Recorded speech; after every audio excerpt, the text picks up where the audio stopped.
9L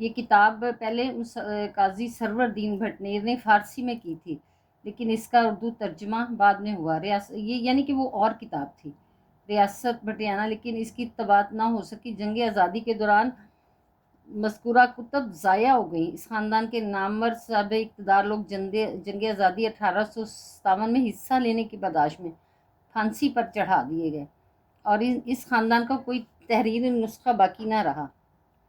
یعنی کہ ہمیں یعنی کہ میں نے تو اپنی امی سے بھی سنی ہے، انہوں نے آگے پارٹیشن کا تو سارا ہمیں بتاتے تھے کہ کیسے کیسے ہم لوگ وہاں سے آئے۔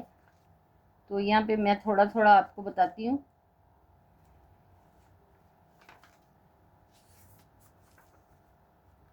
یہ بڑی دلچسپ ایسے ہی اس کو ہم پڑھتے ہیں کہ جیسے سامنے بیٹھا کوئی چیزیں بیان کر رہا ہو۔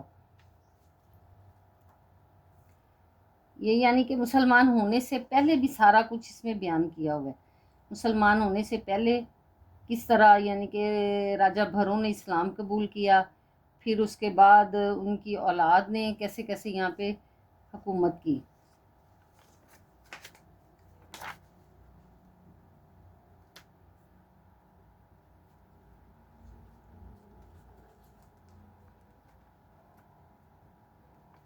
یہ یہاں پہ میں نے پیج پلٹے ہوئے تھے، راجہ بھروں نے جیسے اسلام قبول کیا، یہ یہاں سے میں آپ کو دیکھ کے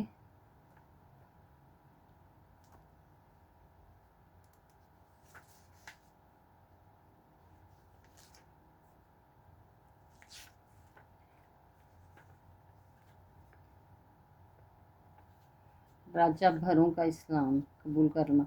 یہ راجہ بھروں کے بارے میں کہا جاتا ہے کہ یہ تغلق کے دور میں یہ اس کے بہت قریب تھا، تغلق کے بہت قریب تھا، تو اس نے یعنی کہ پھر مسلمان ہوا۔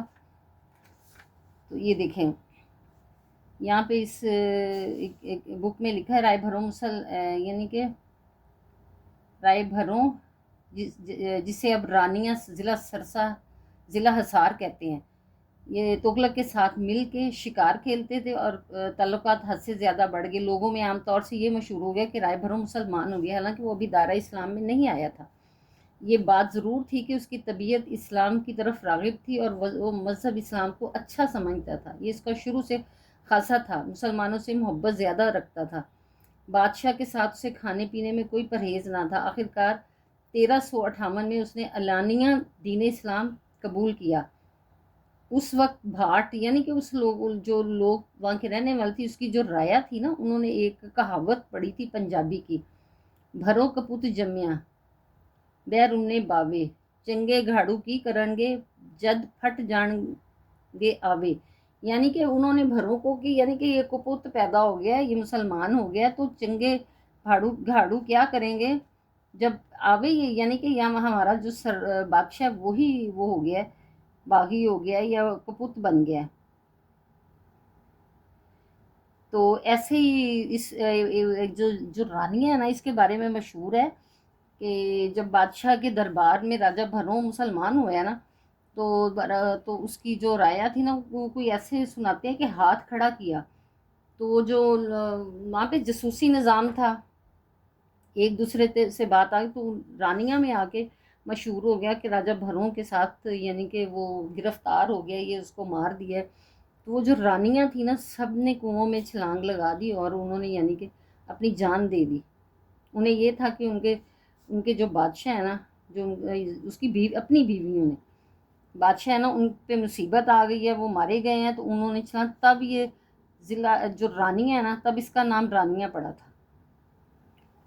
اچھا جی، اسی طرح پھر آگے اب دیکھیں، میں تھوڑا سا آپ کو بتاؤں گی کہ یہ کیسے یعنی کہ 1857 میں ان پہ مصیبتیں آئیں، اور ہمارے بڑے کہتے ہیں کہ بڑوں کو سب کو یعنی کہ یا تو وہ جنگ لڑتے ہوئے شہید ہو گئے تھے، جو بچ گئے تھے وہ انگریزوں نے انہیں پھانسیاں دی، بچے بچ گئے تھے، صرف بچے بچے تھے، نابالغ بچے بچ گئے تھے۔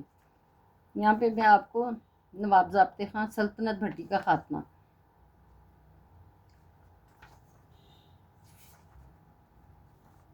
یہ میں آگے بتاتی ہوں کہ یہاں پہ بڑی تفصیل سے ہر چیز ڈیٹیل سے ہے. سرسا رانیہ میں رہنے والے لوگوں کے بارے میں بھی بڑی تفصیل سے ہے کہ کون کون سی قومیں وہاں رہتی تھیں.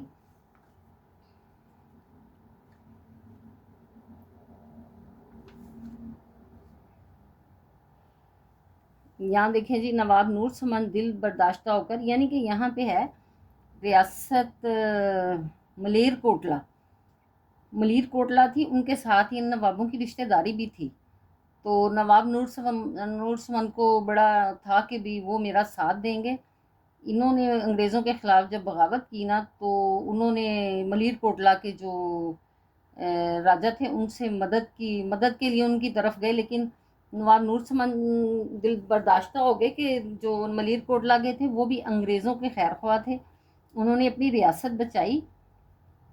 تو یہاں پہ انہوں نے یہ نواب مذکورہ کو گرفتار کر کے فیروز پور چھاونی پہنچا دیا گیا، جہاں نام نہاد مقدمے کے بعد پھانسی کی سزا دے دی گئی اور وہیں دفن کیے گئے. نواب نور سمند کو قبر اب تک فیروز پور چھاونی میں موجود ہے. رستم علی خان جو شہید نواب صاحب کے چچا زاد تھے، بھائی تھے، ہمراہ گرفتار ہوئے، ان کو عمر قید کی سزا ہوئی. نواب گوہر علی خان جو نواب کے حقیقی چچا تھے کو رانیہ سے گرفتار کیا اور سرسا میں 15 اگست 1857 اندرون قلعہ، جہاں اب کچہری تحصیل ہے، پھانسی دی گئی. اسی طرح یہ نہیں بڑی ڈیٹیل ہے. یہ دیکھیں، نواب وزیر خان، امیر علی خان، صوبے خان، امراؤ علی خان کو صدر مقام حصار پھانسی دی گئی. نواب خاندان کی تمام جائیداد لوٹ لی گئی اور کروڑوں کی جائیداد کو کوڑیوں کے مول نیلام کر دیا گیا، جو زیادہ تر ان ساہوکاروں نے خریدی جنہوں نے انگریز کو ان ایام میں قرضہ دیا تھا. مستورات بیوگان، یعنی کہ آپ یہ دیکھیں بیوگان لکھا وہاں پہ، یعنی کہ بڑے سب یا شہید ہو گئے تھے یا پھر انہیں یعنی کہ سزائیں دی گئی تھی. اچھا، یہاں پہ ایک چیز کا بڑا خوبصورتی سے ذکر کیا گیا ہے کہ جنگ آزادی کی ناکامی کی سب سے بڑی 2 وجوہات تھیں. ایک تو یہ کہ مرکز یعنی دہلی میں ذہانت اور تدبیر کا فقدان تھا. دوسرے، پنجاب کے تمام رؤسا نوابان بہاولپور، ملیر کوٹلا، راجگاہ پٹیالہ، بیکانیر وغیرہ نے انگریز کا ساتھ دیا. پنجاب بھر میں صرف 3-4 مقامات پر آزادی کا علم بلند ہوا اور انگریزوں سے طاقت آزمائی گئی، اور اس طرح انگریز کا کام آسان ہو گیا. بہرحال پنجاب میں جنگ آزادی کے سرخیل نواب سرسا رانیہ ہی تھے، اور یہ منفرد اعزاز حاصل ہوا کہ سارے خاندان کے ہر بالغ مرد نے میدان میں جام شہادت پیا یا تختہ وار پر آزادی کی قیمت ادا کی. اب یہ دیکھیں، یعنی کہ بہت کچھ گنوایا. میں کچھ دن پہلے میں اپنی جو 1947 کی پارٹیشن کے جو ولاگ ہیں میں بڑے شوق سے دیکھتی ہوں. تو یہی رانیہ کے پہ ایک ولاگ تھا. تو وہ جو آدمی جس نے یعنی پارٹیشن میں وہاں سے ہجرت کر کے آئے، تو وہ بیان کر رہا تھا کہ ہم کیسے آئے. تو اس میں پھر میں نے ایک کمنٹس میں لکھا کہ میں نواب فلاں فلاں کی پوتی ہوں.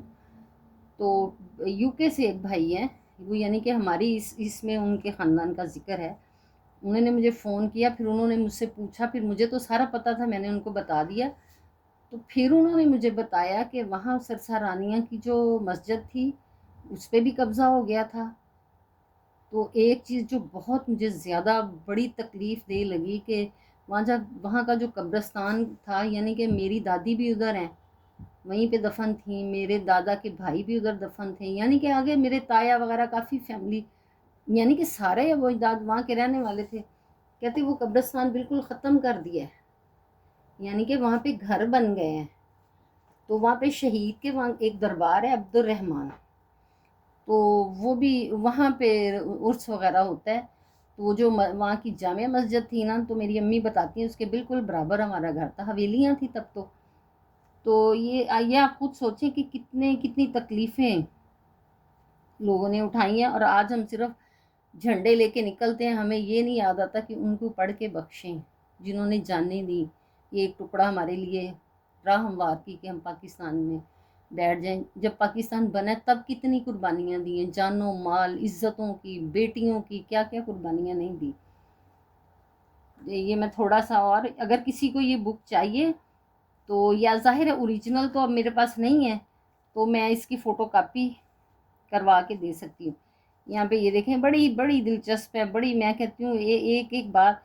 یہ دیکھیں راجہ بھروں، یہاں پہ یہ دیکھیں یہاں سے شروع ہوتا ہے۔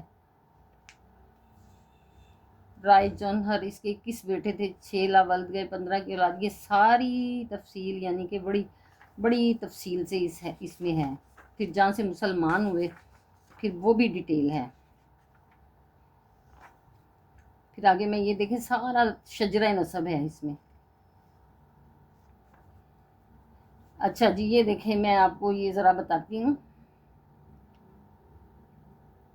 یہ دیکھیں نواب ضابطے خاں، پھر آگے نواب نور سمند آخری حکمران، جنگ آزادی میں پھانسی ہوئی۔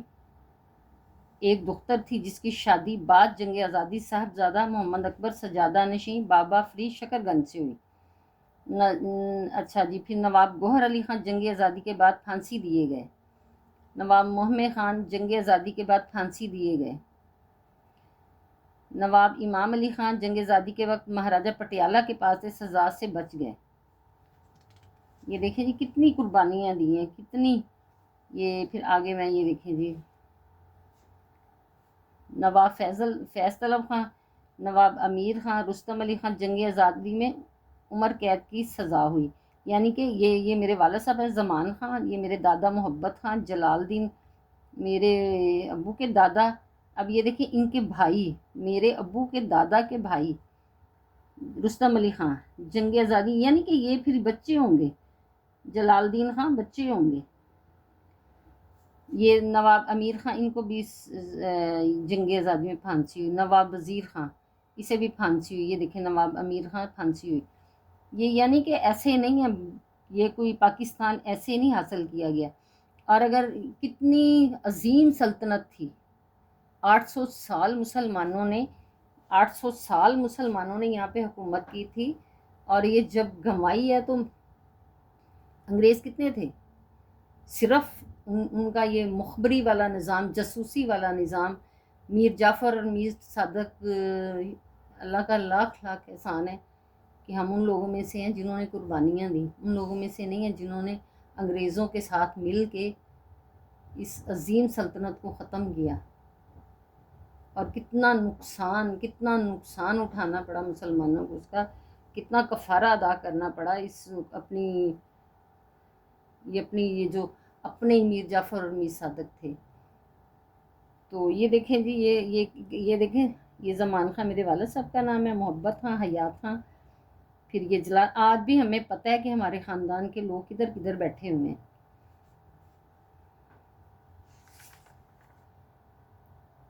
اللہ کا بڑا احسان ہے کہ اللہ تعالیٰ نے ہمیں ان لوگوں میں سے نہیں بنایا کہ ہم منہ چھپاتے پھریں۔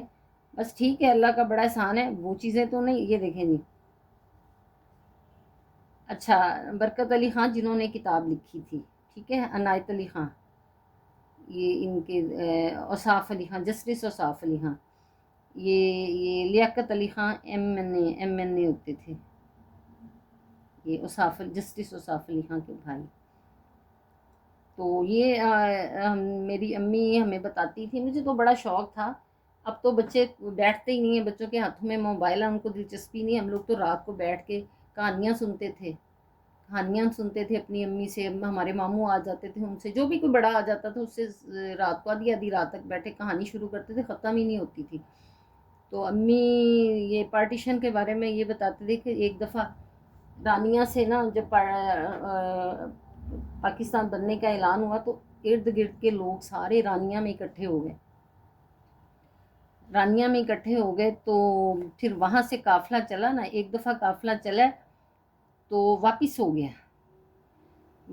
گیا تو امی کہتی ہیں کہ میری امی اس وقت تھیں کوئی جیسے شادی کو صرف 6 ماہ ہوئے تھے، تو آج والی عمریں تو نہیں ہوتی تھی جیسے 25 سال 22 سال 25 سال عمر ہو جاتی، بچیاں پڑھتی ہیں اپنی ڈگری لیتی ہیں تب شادیاں کرتے ہیں۔ اس وقت تو بچیاں 13 سال کی ہوتی تھی فوراً شادیاں کر دیتے تھے۔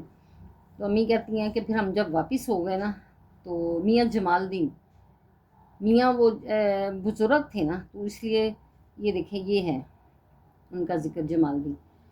تو بزرگ تھے نا، تو میاں جمال الدین کا قافلہ کہا جاتا تھا، نوابوں کا قافلہ. تو سارے ارد گرد سے یہ گڑھ تھا مسلمانوں کا، اور بڑے دلیر تھے وہ لوگ. تو اکٹھے ہو گئے، تو قافلہ ایک دفعہ چلا پھر واپس ہو گیا. تو کہتی ہیں گھر آ کے ہم لوگوں نے پھر گندم بھوننا شروع، چنے بھوننا شروع، یعنی کہ بھون بھان کے اپنا بنایا، تو پھر چلنا شروع کر دیا. تو یہاں پہ میرے تایا عنایت علی خاں ہیں، یہاں پہ ان کا ذکر ہے، میں بتاتی ہوں آپ کو. نام ہے جسٹس اوصاف علی خاں کے والد.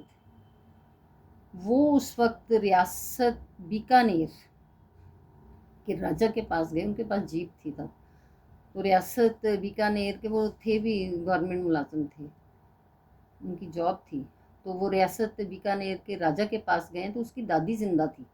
تو پھر اس کی دادی نے کہا کہ یہ جو رانیہ کے نواب ہیں نا، ان کا خاص خیال رکھنا، تمہارے دادا کی اور ان کے بڑے کی پگ، یعنی کہ پہلے جب جیسے کہتے ہیں دوپٹہ بدلا ہوا ہے، پگ یعنی کہ انہوں نے آپس میں ایک دوسرے کو دی ہوئی ہے، پگ بدلی ہوئی ہے، تو ان کا خیال کرنا. تو پھر وہ بیکانیر کے راجہ نے اس چیز کا بڑا خیال کیا، اور کہتے ہیں قافلہ جب چلا نا، تو ارد گرد قافلے کے راجہ کی ساری فوج تھی. رات کو 8 بجے کے بعد نکلنے کی اجازت نہیں تھی. تو انہوں نے پھر یہ فوٹا باس بہاول نگر والی سائڈ سے انہوں نے، یعنی کہ پورا قافلہ بامان خیر و عافیت سے پاکستان پہنچ گیا تھا. تو ظاہر ہے بالکل کہتے کچھ بھی نہیں تھا ہمارے پاس، کچھ بھی نہیں تھا، ہم نے اٹھایا ہی نہیں تھا کچھ. آپ خود سوچتے ہیں، ہنستے بنستے گھر، نام، عزت، شہرت، وہاں پہ نام تھا ان کا کہ نواب خاندان ہے.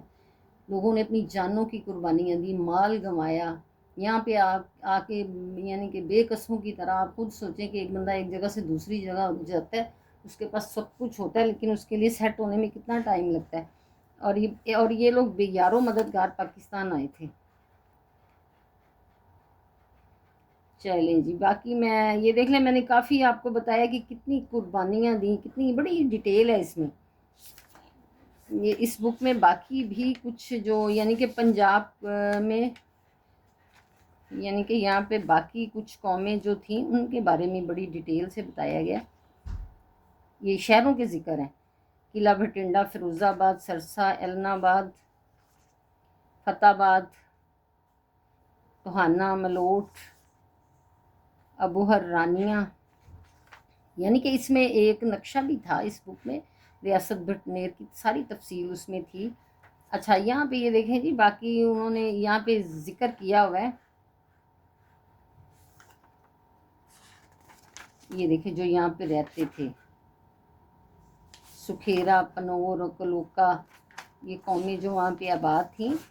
یہ یہاں پہ ڈوگر اور گجر، وٹو، ارائیں.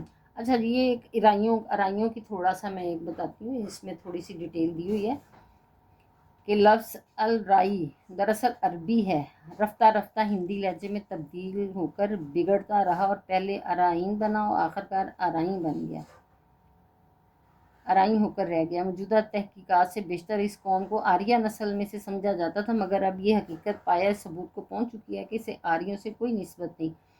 ان کو ہندو کمو وغیرہ میں شامل کرنا بھی تاریخ کا منہ چڑھانا ہے.